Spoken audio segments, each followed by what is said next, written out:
Okay, let's get real. Is there anybody watching this who hasn't had some stage fright or some nervousness before presenting? Almost every one of us has. And if we haven't, we might not be very exciting out there. You ever seen that person that gets up and they walk to the stage and they go, we've got a lot of material today. We got a lot to cover. I just want to cover them up. Well, today I'm going to help you with that stage fright. In my courses, Train the Trainer and Instructor Development Workshop, we investigate 6 methods to dispel that stage fright. Today, we're just going to focus on what I think is the very best one. And I'll tell you where this comes from. From the time I was 4, I started tickling the ivories, and about the 5th grade, I also started playing the flute.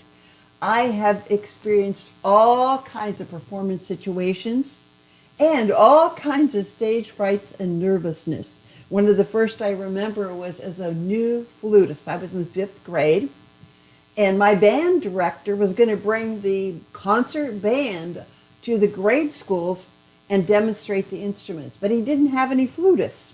So he said to me, "Carla, why don't you get up in front of everybody and demonstrate the flute?" Well, I'd been playing for a few months and I didn't know any better. I said yes. So I got up in front of my grade school, about 300 kids, but in back of me were the 50 high school kids in the concert band. I was scared spitless.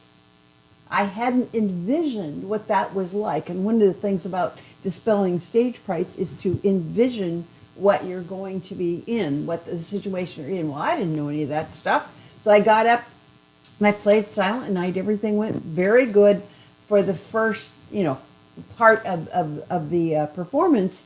But then I got to the end and I had to play low C. And on the flute, low C is the hardest lower note to play. And I couldn't play it. I was a new player. I don't even remember what happened. Somehow I got out of it. And my brain became kind of white noise.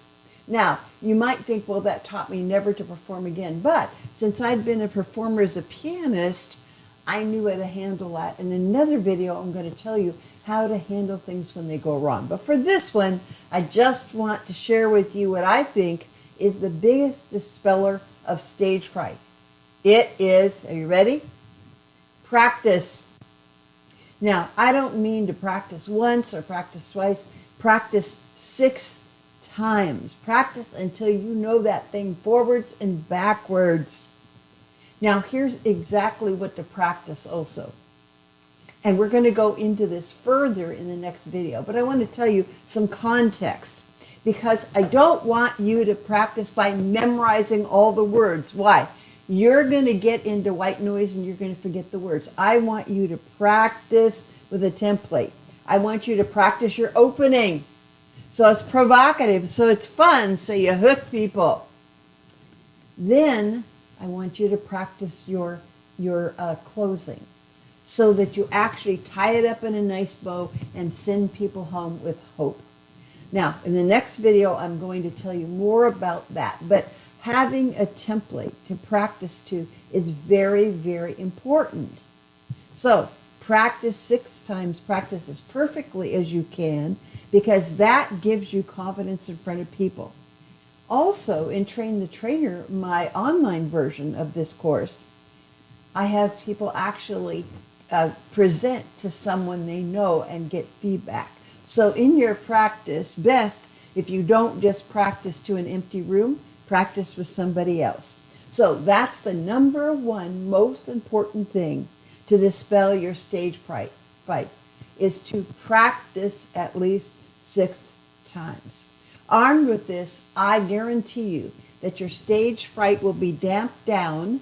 You'll still have excitement and a little trepidation. You want some of that because you want to be enthusiastic with your crowd. So go out and do it and let me know what happens.